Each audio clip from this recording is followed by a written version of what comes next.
This is the Bleav in Pro Wrestling podcast. Here's Rick Ucchino and SP3 on the Bleav Podcast Network.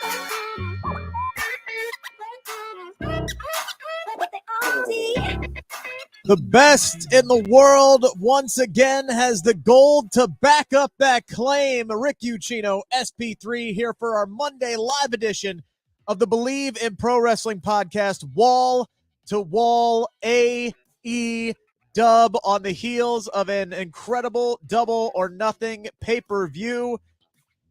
Might have been a little too long. Probably could have pulled a couple of matches off of that card last night. I think a lot of people, I'm not one of them, I think a lot of people are benefiting off of today being Memorial Day. Hope you guys are enjoying your Memorial Day holiday. Thank you for making us part of your day here on the Bleav in Pro Wrestling YouTube channel. Man, there is a lot to dive into. CM Punk, as I alluded to at the top of the show, is the new AEW World Champion, his first world title in over 9 years. Where the hell to even start with the MJF saga that unfolded over the weekend? It's like I went to bed early on Saturday. I slept in on Sunday. I woke up to Twitter, and you thought the world exploded based off of what had happened surrounding MJF this weekend. We'll dive into all of that. It just wouldn't be an AEW pay-per-view if we didn't get a debut or two or three. And that is exactly what we got. We'll dive into all of those. Boy, the internet is mad that Dr. Britt Baker won the Owen Hart Women's Championship. Some questionable booking decisions last night. And again, we'll talk about the rundown. So much to get into, plus your comments. We appreciate everybody joining us here today. Get them in there. We'd love to hear from you guys as always. But SP3, holy Lord, you just finished up a 2-hour podcast talking about this show. Now you get to talk about it again. Isn't it beautiful? I don't have to break down every single match and segment, so that's the good part about being here with Rick, and I don't have to be the moderator and break down the matches and remember what I remember from each match as well. So I love the difference, the juxtaposition. So I hope a bunch of people joined us from True Hill Heat over here, as me and Rick always have fun talking wrestling. Yeah, and there is a lot to break down, man. And I'm sitting here and I'm trying to carve out the rundown for this, and I'm like, okay, how do we squeeze what was effectively a 5.5-hour broadcast down into this 45-minute podcast, right? And I'm like, well, we could chuck that, we could chuck this, we could chuck that, but there's so much that we have to dive into, which is why we like to paint with broad strokes. And we can pretty much bring up anything we want willy-nilly across this program. Shall we call it anarchy? You want to talk about the production crew. All right. I saw you on the True Heel Heat asking who the MVP of the night was. The damn production crew was the MVP of the night last night. There was so much going on in that Anarchy in the Arena match last night.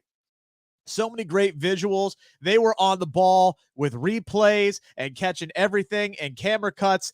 I mean, you want to talk about quick camera cuts without getting that motion sickness that we're used to on certain other broadcasts. You know what I'm saying? That production crew, tip your hat on Stadium, or I keep wanting to call it Stadium Stampede. Anarchy in the Arena. That match didn't even make the rundown here. Honestly, it might later on, depending on a few answers, but that was absolute total chaos last night, or anarchy, whatever the hell you want to call it. But it was, I don't know what it was, but it was fun. That was just so much fun. That's the most fun I had watching a professional wrestling match since the first Stadium Stampede. Yeah, and I one of the greatest visuals I've seen in professional wrestling, where I literally had to put my hands over my mouth because I was going to wake up my wife and kids here in the UK at like 4:30, 5 o'clock in the morning, when Eddie Zombie Kingston came down to the ring with a canister of gasoline. Yeah, and that's how serious this was, man. In this economy, Eddie Kingston's rolling down there with a 3-gallon jug, ready to just throw gold away on the ground. And effectively, he did. Like, if you're spending that kind of cash on 3 gallons of gas, you better light somebody's ass on fire. We got so much to get into. First things first, got to thank our partners over at BetOnline, the continued #1 source for all of your betting needs and sports information from all the latest odds, news, sports developments on the NBA playoffs, Major League Baseball, fights, NFL futures. BetOnline is your continued source for all your sports wagering needs, including live betting and the fan favorite Vegas, casino, and poker games. It is really easy to get started. Head on over to the website, use your mobile device, sign up today, use our promo code Bleav to receive your 50% welcome bonus. That is BLEAV. 50% welcome bonus on your first deposit. Bet online where the game starts. And SP3, we will start with the man of the night, the man of the day. CM Punk defeats Hangman Adam Page to capture the AEW World Championship. This match, a lot of hype around this. I've gone on the record saying that this was the most excited I was for an AEW World Championship match. That's a lot to live up to, right? The expectations of that. And the fact that it went on after midnight where I'm sitting here dragging ass back home, and Tony Khan can drop as many F-bombs as he wants in the media scrum to defend his decisions. I mean, for some of us, that went just a wee bit too long. Those two late additions, because he was going up against Game 7 of the Eastern Conference Finals. That would have had no bearing whatsoever on this main event, and I don't know how many additional ad buys it got him anyway. He can talk about additional revenue and all he want. I don't know how that mixed trios match and Darby and Kyle O'Reilly, which ate up 5 minutes. I don't know. That was a 10-minute match. It just was so good. It felt like 5 minutes. They were going 150 miles an hour. There was multiple matches on this card that really didn't need to be there. The TBS Championship match probably would have been better off on TV. Darby and Kyle O'Reilly would have been better off on TV. The mixed trios match would have been a perfect main event for Rampage. But this match, the main event, that definitely delivered. I love the moment, the story they told with CM Punk coming back to professional wrestling, refinding his love for the business, and the story that they told with Hangman Adam Page, who had this crisis of confidence that it took him 3 year journey to win the AEW World Championship. He got his confidence, was able to beat Kenny Omega at Full Gear, had a setback with Bryan Danielson, but then able to defeat him, able to defeat Lance Archer, Dante Martin, the Adam Cole in the main event of Revolution, even had enough confidence to challenge Cole to the rematch in the Texas Death Match to get your affairs in order and beat him in that matchup with a crown of thorns. And then CM Punk and his popularity and the whirlwind that it took for him to become the #1 contender brought back out those insecurities, and those insecurities led Hangman to almost going the route of Kenny Omega, the man he was always against, and using the AEW World Championship. Yeah. I thought it was great storytelling throughout that matchup and a great way to close out the pay-per-view. Despite what I said about the matches kind of in the middle, the final 4 matches of this show were banger after banger after banger in different ways. You had the technical clinic that was Thunder Rosa and Serena Deeb. You had the insanity that was Anarchy in the Arena. You had a nonstop action in the 3-way tag match, and then this one was like a main event war of contrition. And I'm glad CM Punk is our new champion.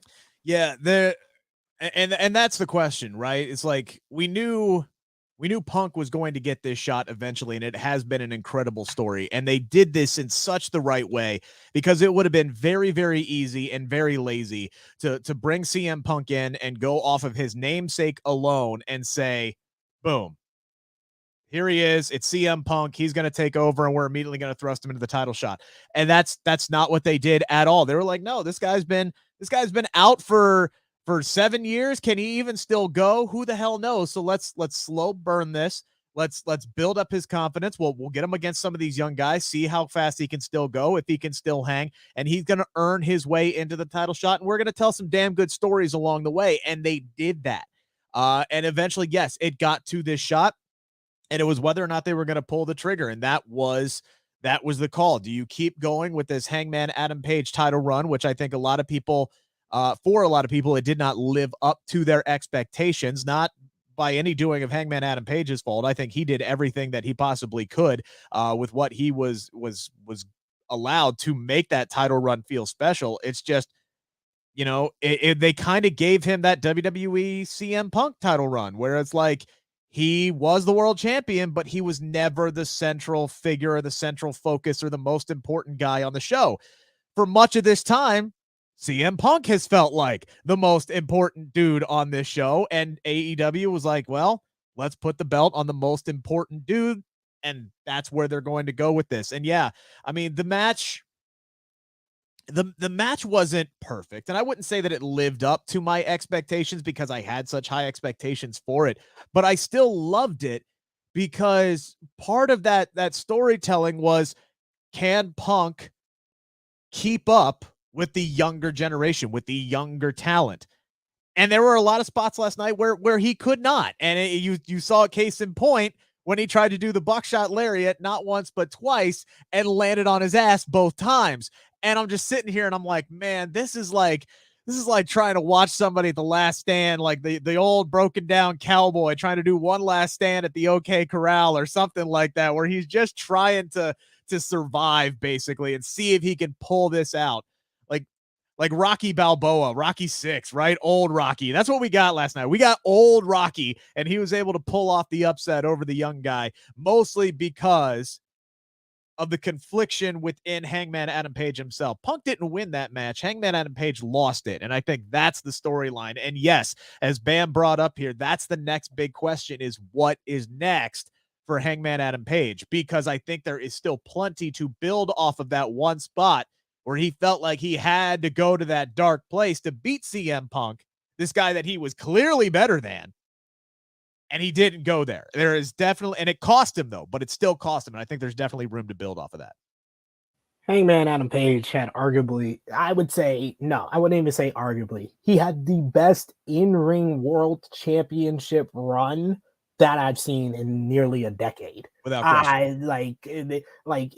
I would say it's him and Kazuchika Okada. So in North America, it's been quite some time since we've seen a guy deliver 4-star match, great classic battles inside the square circle as the champion. And Hangman Adam Page just kept delivering. And last night, he felt like he was the one leading that matchup. He felt like he was the best wrestler in the world, who was guiding the former best wrestler in the world to another great match in the main event of a pay-per-view. And I'm happy for CM Punk, though, because he has felt like the most important guy and the biggest star in this company. So putting the title on him, it's a case of, with Hangman, at times it felt like the title was making the champion, and here with Punk, he's the guy that can make the title. The guy makes the title, and he's going to elevate the AEW World Championship. The question I have is, for how long? And this is something that we discussed, when you look at the line of champions and all of the potential challengers that you have and guys who could be AEW World Champion down the line. It's like, and this might be part of the problem, when Hangman first won the belt. Hangman finally wins the belt. That's a culmination of a 2-year story. What were we talking about like the next day? Okay, so who beats Hangman for it? Okay, who's up next after Hangman? People were already, and I got to credit Phil Lindsay because I think he nailed this on Twitter from the Grapsody podcast. People were already ready to crown the next AEW World Champion like the day after Hangman won it. Because people are so damn impatient, because it's like, oh, I know we've been building to this and I really want this and this is going to be great. Oh, but man, look at CM Punk. He's in the company now. When can we get to this? Like, Daddy, give me this now. I want this now. Forget this other thing that I've been waiting 2 years for. I want the new shiny toy. And I think that's where people got off on. And that's where people kind of like started to lull on this Hangman Adam Page thing. And it's like, oh, well, his title run's not that good. And his title run was fantastic, especially bell to bell in ring. Hangman Adam Page did everything that he could to make that title run special. Banger after banger after banger. The in-ring was great. He can't help his presentation on the show. And unfortunately, he fell victim to CM Punk in that regard. And now the belt is on Punk. My question is, how long is he going to hold it? Because we're going to do the same thing here that we did with Hangman Adam Page, is who's next. And for the longest time, we talked about it would make a ton of sense for CM Punk to be a transitional champion. He is one of those older champions. Hangman Adam Page had the second shortest title run in the entire company next to Chris Jericho. I always felt that Chris Jericho's title run was perfect, just long enough to really establish the company as legit. And then he dropped it to Jon Moxley, who carried it throughout a majority of the pandemic. But now you got CM Punk. He's an older CM Punk. He can't go as well as he once could, and that story was very evidently told throughout his entire build-up to this win and in that match last night. But there's a lot going on behind the scenes with MJF, which we'll get to. We always tabbed him as the next guy, and like almost immediately.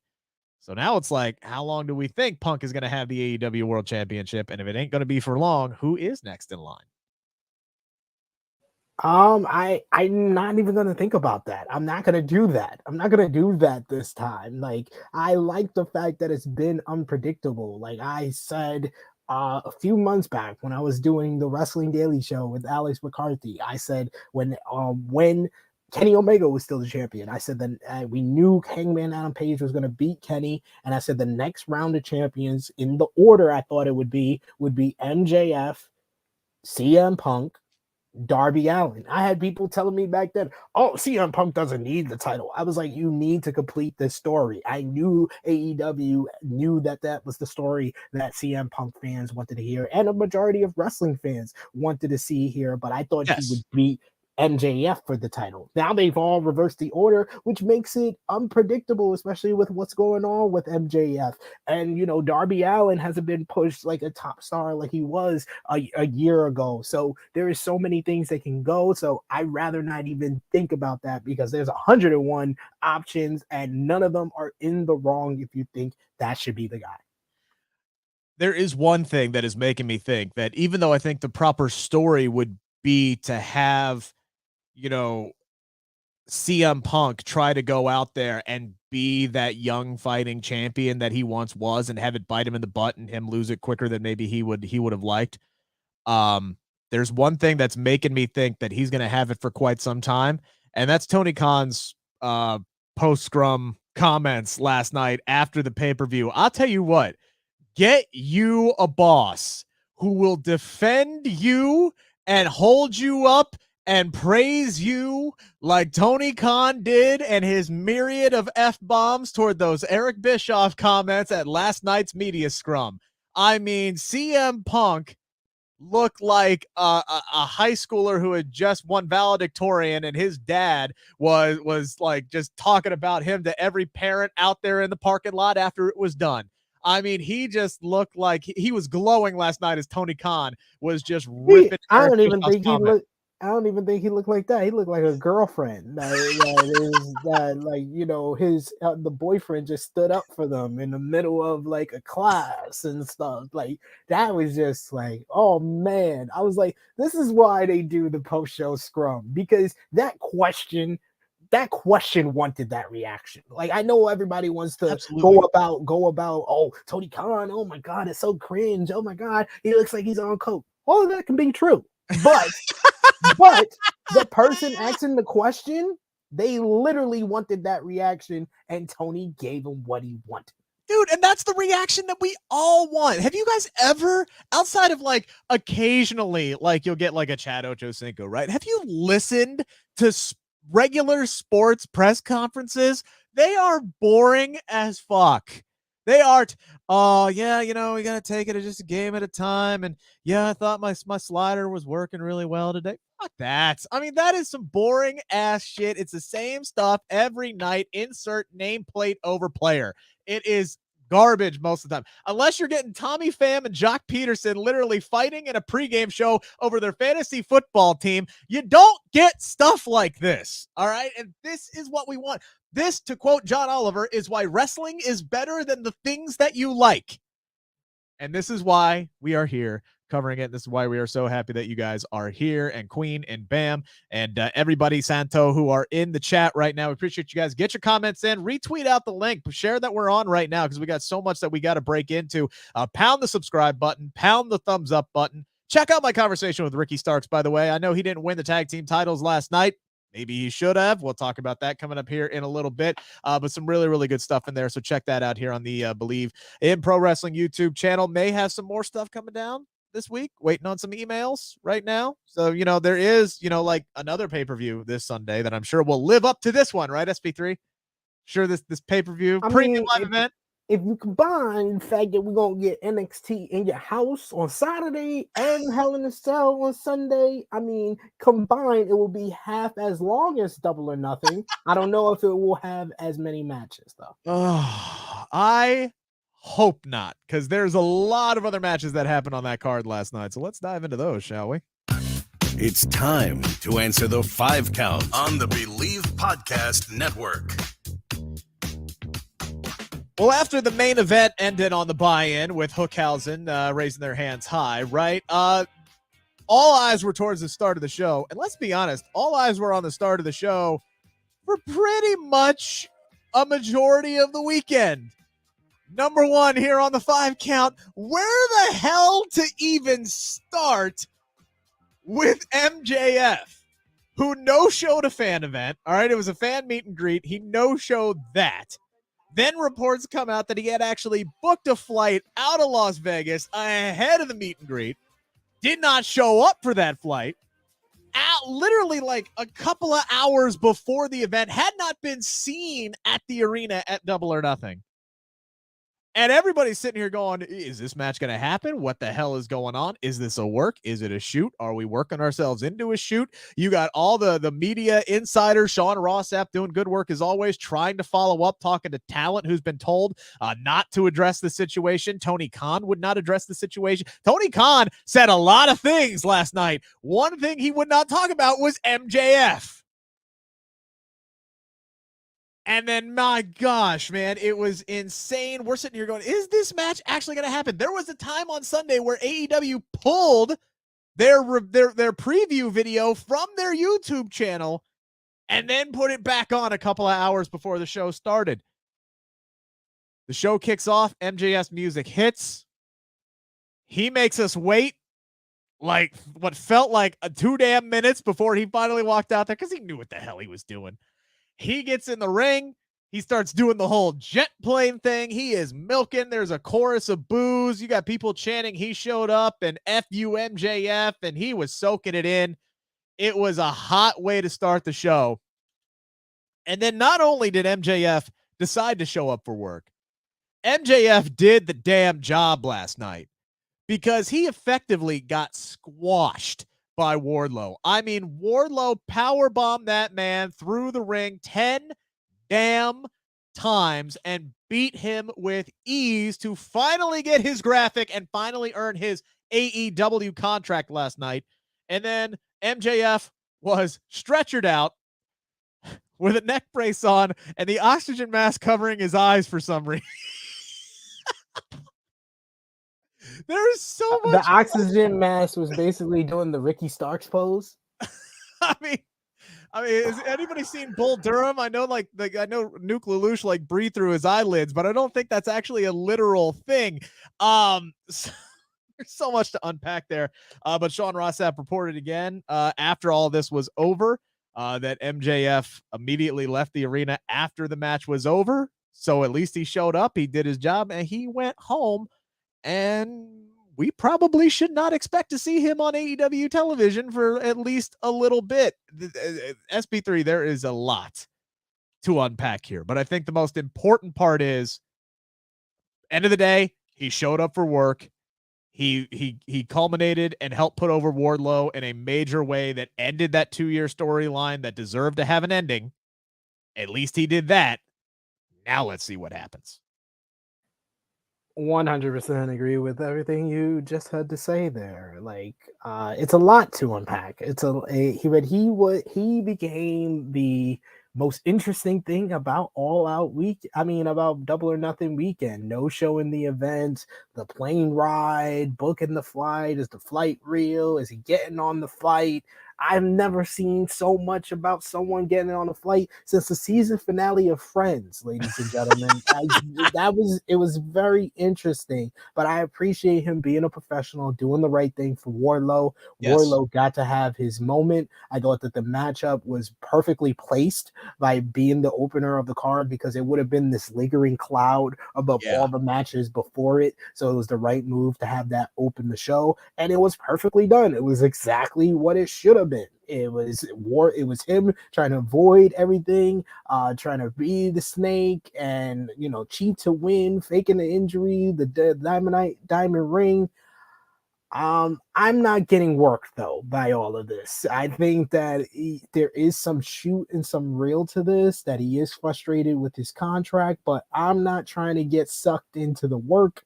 And I could take Tony Khan's no comment on anything MJF any way I want. It could be a real life situation, and he's not going to make a comment on, because he's the owner and he has to talk to MJ.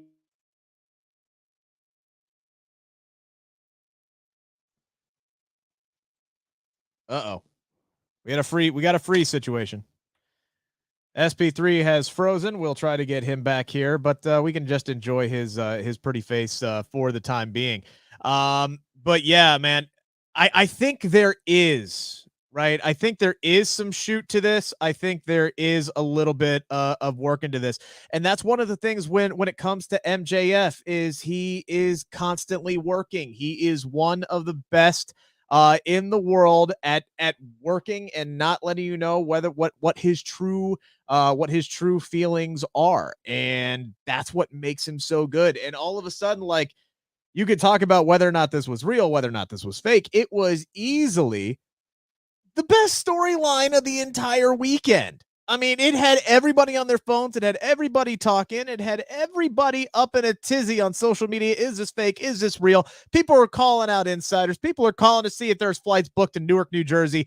It was absolutely insane. And until that man showed up on the stage, you just didn't know. You just didn't know if he was going to be there. And it was crazy. But again, I think the most important thing was that he showed up and did the job last night. As SP3 is back, and we'll allow him to continue his ramblings here on on you aren't going to get worked into a shoot. That's where we lost you. Oh, yeah, I'm not going to get worked into a shoot, because I think it was something that's real that they may be playing into now. The fact that they did the whole write-off for him, it makes me very interested to see what's next, and when's the next time we see we see MJF on AEW television. I don't know why my Wi-Fi doesn't Bleav in pro wrestling, but I love all of you. So here's the thing, right? Like, and Sean Ross up again from Fightful.com reported that MJF actually did sign an extension not too long ago, right, through January 1st of 2023. So he's got 19 months left on his contract. And he's not going to sign an extension unless it's like huge top, probably like CM Punk level dollars. All right. So this is going to be something that is going to be going on. And I don't know how the real life issues, how inflated they may be on television to drive the storyline and to drive the narrative and to build intrigue in the show. I don't know what can be done to fix those real life issues. If AEW is interested in going to the negotiating table for another contract extension and MJF doesn't want to hear it unless there's a dollar figure there, I don't know what they do, because I don't think MJF is going to sit out for 18, 19 months, but I don't think Tony Khan's going to release him either. I mean, unless MJF just literally held Tony Khan hostage and said, hey, you want me to do this match, you better release me from my contract afterwards. I don't know, but I do think MJF, if what we've heard is legitimate, I think he's regretting signing that extension at this point. I think he's regretting that. He wishes that his contract was up sooner. But we'll see. Maybe he comes back. Maybe he doesn't. Maybe he does sit out the majority of it. And like I said, this became the number one most interesting storyline of the entire weekend. Not putting Wardlow over was whether or not MJF was going to be there. And now it's going to be interesting to see if and when he does come back to television. Have no fear, though, with MJF exiting stage left. We turn over to stage right, and here comes like 3 more people into the AEW roster, including Stokely Hathaway, aka Malcolm Bivens, who came back. And I know SP3 was thrilled last night to see him standing next to Jade Cargill and the rest of the baddies. That just made too much damn sense not to happen, right? Stokely Hathaway's non-compete ended on Saturday. He was there on Sunday, ready to go. TK said they got lucky. This was clearly something that they wanted to do for a really long time. So he's in there. Not only does he debut in that segment, but here comes Athena to back up Anna Jay and Chris Statlander, and they're all squaring down with the baddies. And I'm losing my mind because this is the signing that I have been highly anticipating for a long time. Another big boost to the women's division. And then, as if that wasn't enough, Andrade introduces his new business partner, and they introduce Rush to AEW. So, I mean, they just adding more and more talent. I Bleav we are up to 16 signees in 2022 alone between talent and managers. So, yeah, you better Bleav some AEW contracts are coming up, and they ain't going to be re-signing some people soon because this roster is ridiculously stacked. But I will ask this. Number 2 here on the 5 count, SP3. Which of the new additions to the AEW roster is going to have the biggest impact, do you Bleav? I'm going to go out on a limb and I'm going to say Athena long term, because I feel like she is so talented and AEW is just going to allow her to be her. It really all depends on Tony Khan putting a bigger focus on the women's division and making more of an effort to make these women stand out. So I'm going to be hopeful, go out on a limb and say Athena.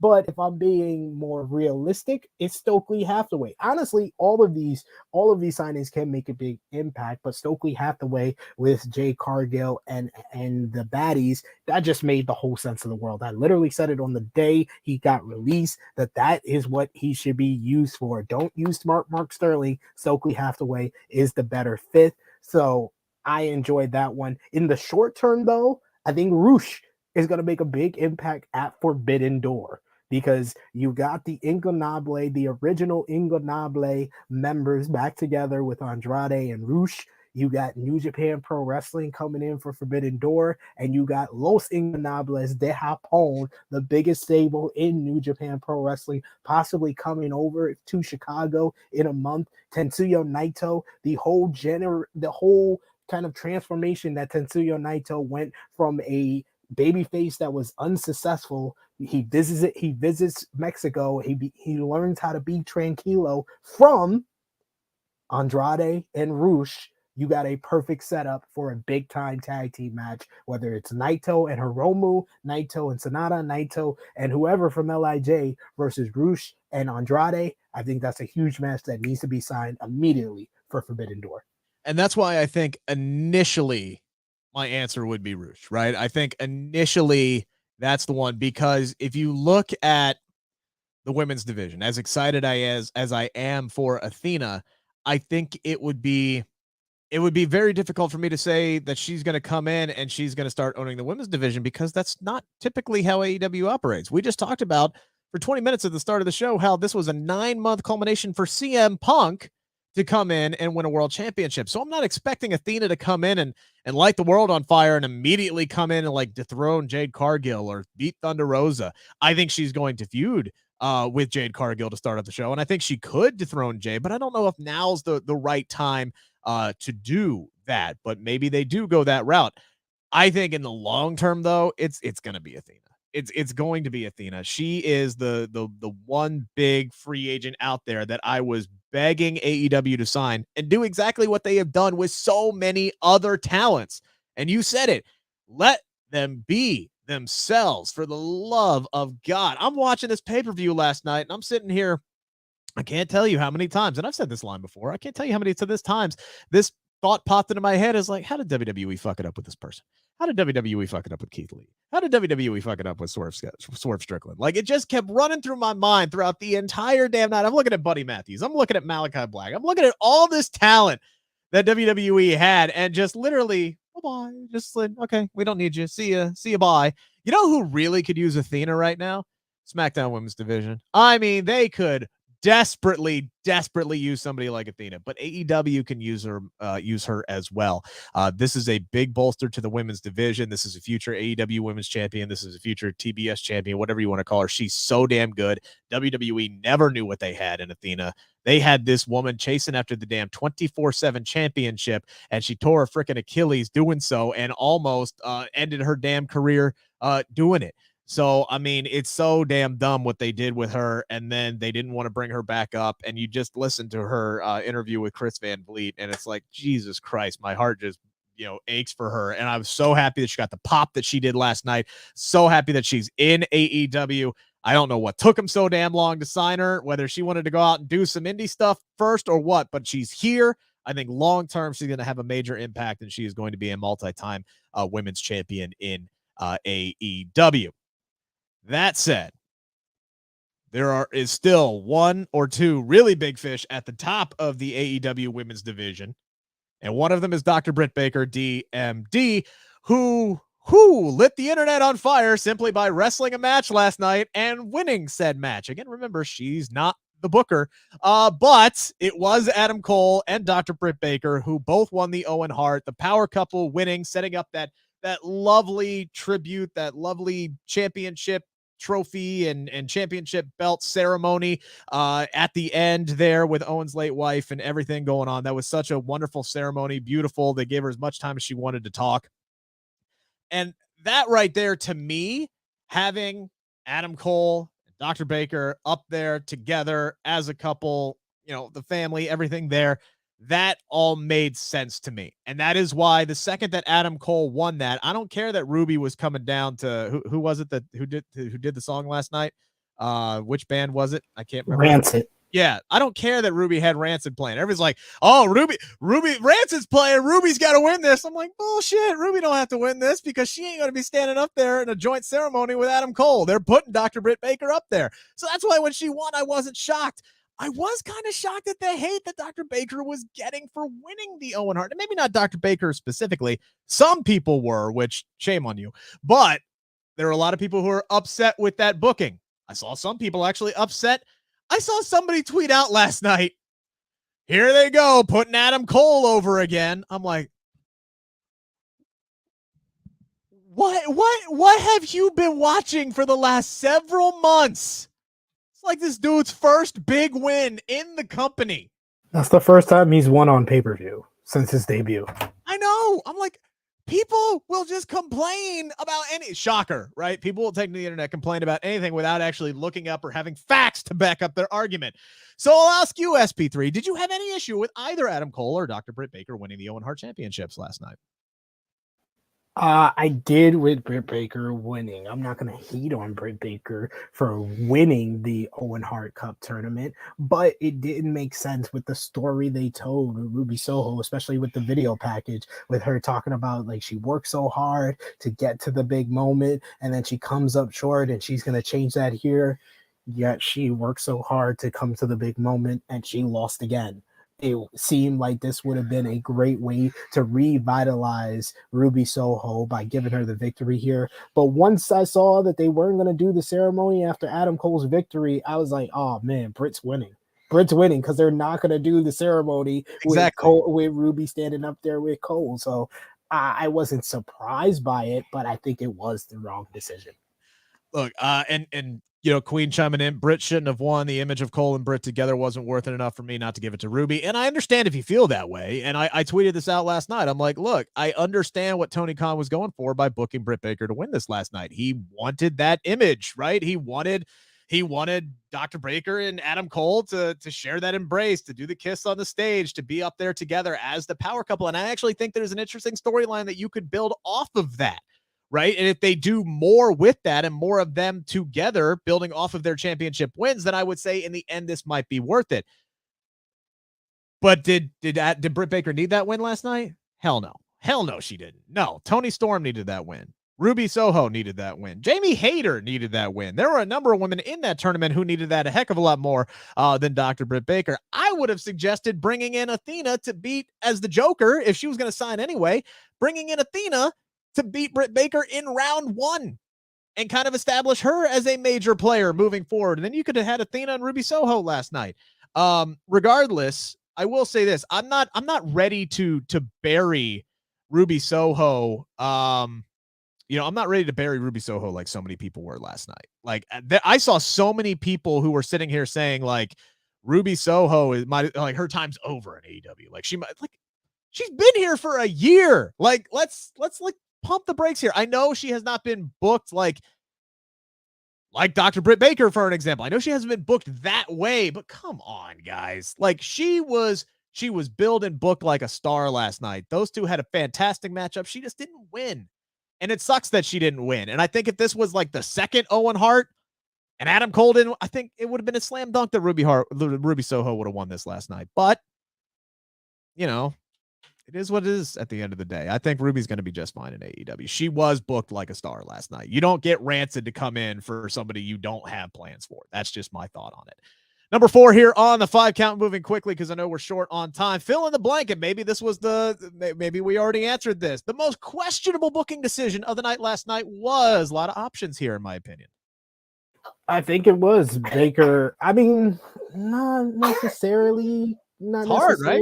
Yeah, it's that's a kind of a tough question. I would say it's the 3 extra matches. The 3 extra matches was the most questionable booking decision because people paid $50 for this pay-per-view. Why would they care that there's an NBA Game 7, Tony Khan? Like, right. I understand you wanted more time for Martha to talk as long as she wanted to talk. Fine. We did not need at least 3 of the matches on this show. The mixed trios match, the TBS title match, Kyle O'Reilly and Darby Allin. And Kyle O'Reilly and Darby Allin was good, but only 1 out of those 3 was a good matchup. Everything else, not necessary. Yeah, I think less would have been more in this situation. You're absolutely right. If you want to look at it as a whole, I'll take that. For me, it comes down to one of 2 decisions. And I think I'm going to lean more toward Anarchy in the Arena, because while the match was fantastic, right, it was a whole lot of fun and there were a lot of oh my god moments, right? I don't understand Chris Jericho and Jake Hader beating Bryan Danielson to win that match. Like, I don't know what was gained by any of that for that. I do. I don't think that's a questionable decision at all. I think I rooted for the Puerto Rican Combat Club to win that matchup, but the Jericho Appreciation Society needed it more, especially if you're building to blood and guts. I'm fine with Jericho Appreciation Society winning the match. I don't know why it was Jericho and Hager beating Bryan Danielson to win. They didn't beat him. They choked him out. You got choked out by an MMA fighter, and he had a bad wheel because the MMA fighter hit him with a bat in the leg. They protected Bryan as hell in that finish. I understand that. I think it was only because Eddie Kingston was so obsessed with getting revenge. They had the match won. They did. Jericho. I have no issue. Wait a minute. Are you saying they could not coexist last night? Is that what you were saying, that they could not? They couldn't, but they set it up well to let us know they weren't going to coexist. I would have liked to have seen Daniel Garcia get a big win there. Just me personally. The other one I could think of would be the tag team title match. I was a little surprised that Jurassic Express won that matchup last night. I think a lot of people were rooting for either Team Taz or Swerve and Lee to pick up the win and be holding the new championship belts. I will say this much. Damn it, Ricky Starks is too damn talented. That mother trucker dances better on the top rope than I do on flat ground. It is just not fair. I think this is setting up, though, for either the Hardys or Blackpool Combat Club to eventually take the AEW tag team titles. And lastly, the thing that everybody was talking about last night, so maybe we've already answered this, was the runtime a little too long. As great as the show was, as hot as the crowd was into this last night, 5.5 hours.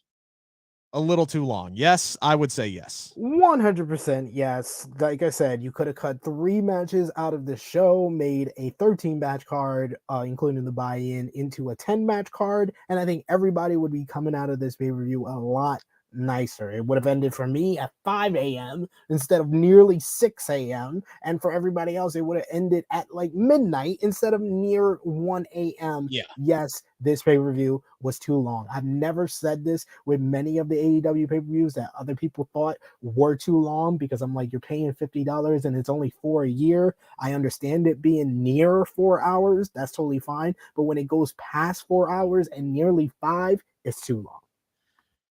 Yeah, I think Tony Khan was banking on a lot of people being off work today, but not everybody was off work today. When my alarm went off at 5 a.m. this morning, I wanted to die, even though I was working a half day. So it was a bit difficult. And yeah, man, I go back to WrestleMania 35. The most match I was excited for was that women's main event, and I could barely keep my damn eyes open as it was going on because it was 1:00. I don't care how hyped you are for something. Having somebody sit there for 5-6 hours watching wrestling, that is a tough ask, especially for today's audience, even the most hardcore audience out there whatsoever. So yes, I would have cut 2 or 3 matches off of this card, ended it before midnight, and you would have been fine. I don't think anybody.